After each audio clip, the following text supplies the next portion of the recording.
Ah, Hello, good day po sa ating lahat.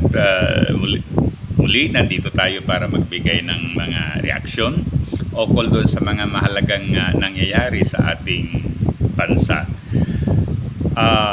Bukas ay isang napakahalagang pitsa sa ating kasaysayan.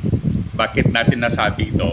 Kasi yan yung simula ng sinasabi ng China na ipagbabawal nito ang pangingisda sa West Philippine Sea. Pati doon sa mga area na sakop ng Pilipinas o sakop ng mga ibang bansa. Okay? Kaya tignan natin ang mangyayari bukas kung yung mga mangingisda ay huhulihin ng mga Chino o hindi. Tignan natin kung mai-implement nila yung sinasabi nila na ipagbabawal ang pangingisda dito. Okay. Ngunit kung talagang susuriin, mali yung decision ng China o mali yung basihan ng China. Kasi ang basihan ng China ay yung thin dash line. Sa ngayon yata ginawa ng 11 dash line na pati yung mga area na sakop ng mga ibang bansa ay inaangkin nila. So mali talaga. In fact, yung word ng ating president, parang ang basis noon ay from imagination, imaginary reason. Hindi dapat yang i-accept yan. Why? Kasi mayroon ng batas, international law, ukol dyan. Okay?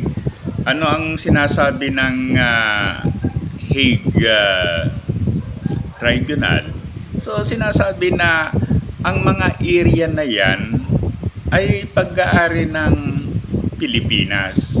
Ang basehan niyan ay history, yung mga documentation.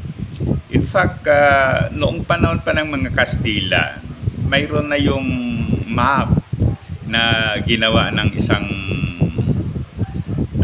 I think kung hindi ako nagkamali, ginawa ng isang pare na yan. So na-drawing yung teritoryo ng Pilipinas na noon ay pag-aari ng Spain.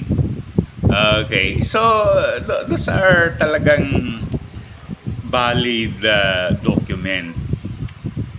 Ngayon, yung sinasabi ng China ay yung 11 dash line. So para sa akin, talagang walang basihan yun, hindi valid. Okay, dahil yan ay contradictory sa international law.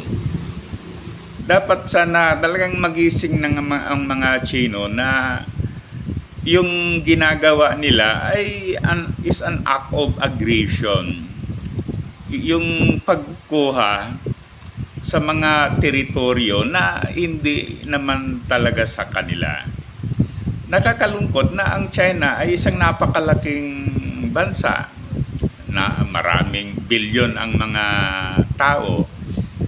Okay, mayaman na sila. Ngunit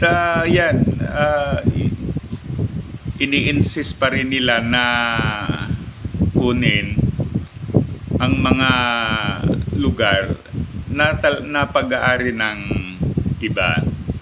Okay, kaya tomorrow napaka-interesting na araw na naman yan. So aabangan ko. Sana abangan natin bilang mga Pilipino.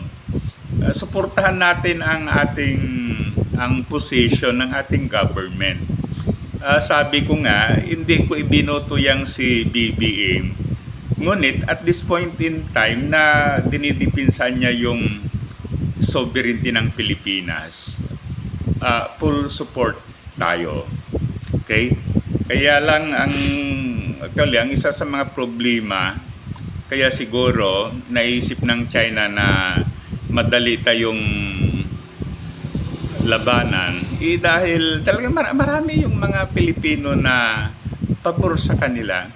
Maliwanag na maliwanag ang mga Duterte, si Padilla, si Bungo, Tolentino, si Amy, ay talagang, at marami pang iba, talagang maka-China yan. Wala nang there's no need to debate about that.